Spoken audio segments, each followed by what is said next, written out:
রনি ভাই, ছোটবেলা থেকেই কুকুরের আলোচনা শুনতে আমার খুব ভালো লাগে। মানে কুকুরদের আলোচনা আমি খুব মনোযোগ সহকারে শুনি।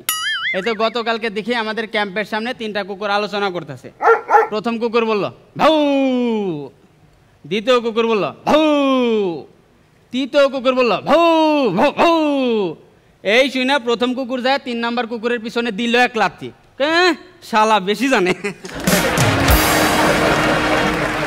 সেদিন আমাদের ফারিয়া আপু আমাদের সব পারফর্মারদেরকে জিজ্ঞেস করলো, আচ্ছা বলো তো, চিন্তা ভাবনা আর ভুল চিন্তা ভাবনা এই দুইটার মধ্যে পার্থক্য কি? পিছন থেকে আমাদের আবিদ হাসান নীরব উঠা কইল, আপু আপনি একটা জিনিস, এটা আমাদের চিন্তা ভাবনা, আর আমরা এখনো বাচ্চা, এটা আপনার ভুল চিন্তা ভাবনা।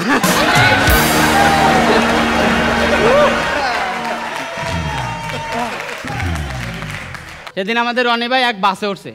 বাসে প্রচন্ড ভিড়, বসার কোনো জায়গায় নাই, ভাই দাঁড়ায় আছে। বাসে এক ভদ্র মহিলাও দাঁড়াইছিল।